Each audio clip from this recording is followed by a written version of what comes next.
Bir gün İmam Hüseyin əleyhissalam əshabına xitabən buyurdu ki, əyyuhənnas, ey insanlar. O, dəfələrlə oxumuşuq dediyimiz rəvayət də budur. Oxumadığımızı oxuduq. İndi əvvəlki məclislərdə də oxuduğumuz rəvayəti inşallah oxuyub sözü tamamlayırıq. Həzrət buyurdu ki, ey insanlar, İnnəlləhə cəllə zikruhu ma xaləqəl ibadə illə liyə'rifuh. İzzət və cəlal sahibi olan Allah, zikri uca olan Allah, bəndələri, yaratdıqlarını yalnız ona mərifət tapsınlar deyə yaradı. Allah yaradanda bu yaratdıqları bir hədəfi olur. Məqsədsiz, əbəs yerə yaratmayıb. Bir hədəf, hikmət üzərində yaradı.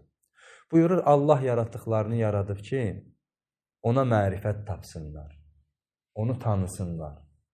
Bir növ desək, bir gizli xəzinə idi, özü özünü aşkar elədi. Ki, o yaratmasaydı, o aşkar eləməsəydi, ondan başqa onu biləcək biri olmazdı. Ardınca Həzrət buyurur ki, فَإِذَا عَرَفُوهُ عَبَدُوهُ.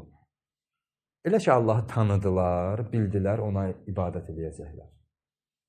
Birinci işin tanımaqdır. Tanıyandan sonra sənin fitrətin, vicdanın əl verməyəcək ki, ona ibadət eləməyəsən. Sən bilsən ki, bir anın içərisində səni zəlil eləyən bir qüdrət var. O, hər an sənin üzərində hakimdir, hər əməli və şahiddir. Və mane də yoxdur ki, onun əzabından nəsə səni qorusun. Onun əmrində nəsə səhlənkarlıq eləyərsən, yox. Bir elə ki, bildilər, tanıdılar ki, o nədir, necə bir varlıqdır, ona ibadət eləyəcəklər.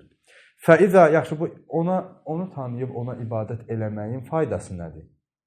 Nəticəsi nədir? Fəizə əbədu, elə ki, ona ibadət elədilər, onun qarşısında özlərini kiçiltdilər, əmr və qadağalarına riayət etdilər. İstəğnəv bi ibadətihi ani ibadəti masiva. Ona ibadət etməklə başqalarına olan ibadətdən ehtiyatsız oldular. Yəni, sən aciz bir varlıq kimi kiminsə boyunduruğunda yaşamalısan. Kiminsə əlinin altında olmalısan. Zəif biri baxır, ətrafındakı hamı güclü, hamı yırtıcı. Bunların ancaq bir gücə sığınmaqla sən ayaq üstə qala bilərsən. Öz-özünə qalsan, bunlar səni parçalayacaqlar. Məcbursan ki, kiminsə əmrinə itaət eləyəsən. Kiməsə qoşulasan, onun gücündən istifadə eləyərək varlığını qoruya biləsən. Buyurur ki, elə ki, Allahı tanıdılar, elə ki, Allaha ibadət elədilər, ona ibadətin mənası nədir? Allahın əmr və qadağalarına qeydsiz, şərtsiz riayət edərək özünü onun qarşısında kiçiltmək, zəlil etmək.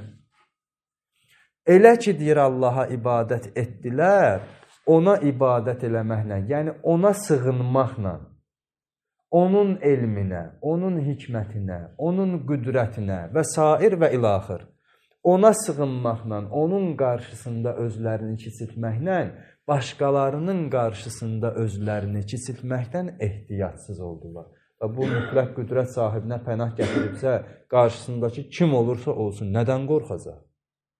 Bu, mütləq elmin sahibinə pənah gətiribsə, qarşısındakı nə qədər ağıllı olursa olsun, onun dediyinin müqabilində kimin dediyini üstün tutacaq ki, yox, bunun dediyi daha düzgün ola bilər, daha dəqiq ola bilər və s. və ilaxır.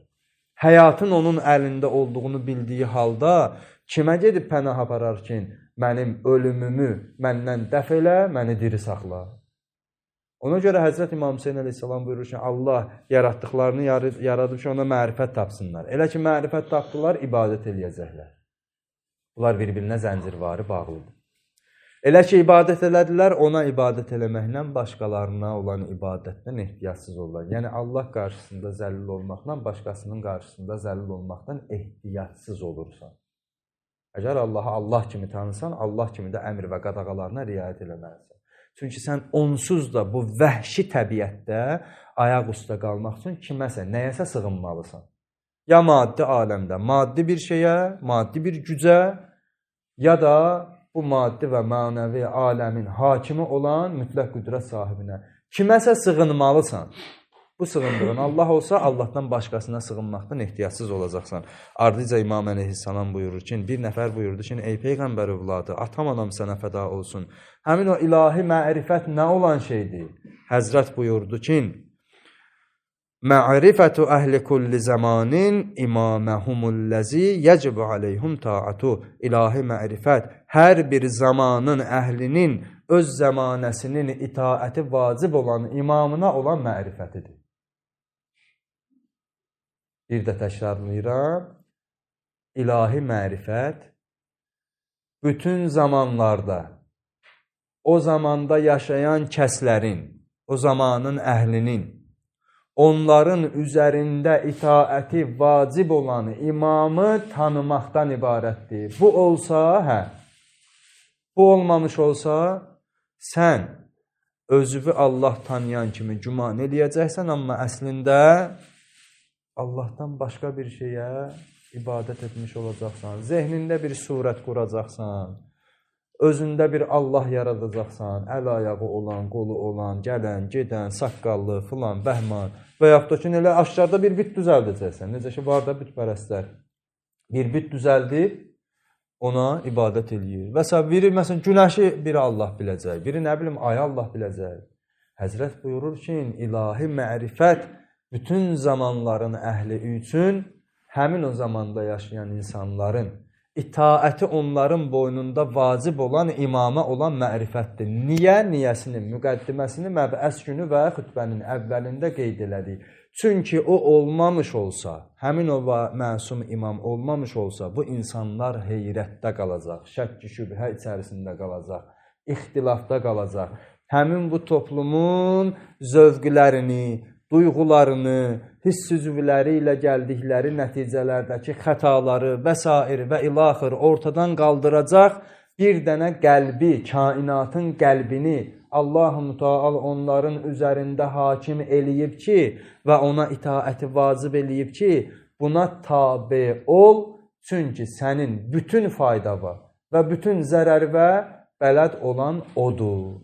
O mənim sənin üzərində təmsilçimdir və ona olan münasibəti Allah özünə qarşı münasibət kimi qəbul edir. Ona itaat eləyəcəksən, Allaha itaat eləyəcəksən. Məsum bir kəsin Allahla bəndələri arasında bir höccətin olmadığı bir zaman, məkan, təsəvvür olunan bir şey deyil, həmin o höccətsiz də yer üzərinin, dünyanın, kainatın varlığının bir dəyəri yoxdur.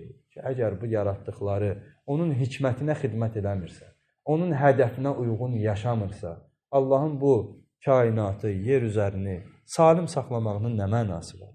Bu, hikmət sahibinin öz hədəfinə, hikmətinə xilaf çıxmağıdır ki, Allah bu cür nöqsandan münezzəhdir. Elə bil ki, suyundan yanırsan, ciyərin yanır, əlində olan bir istəkan suyu dağıdıb tökürsən.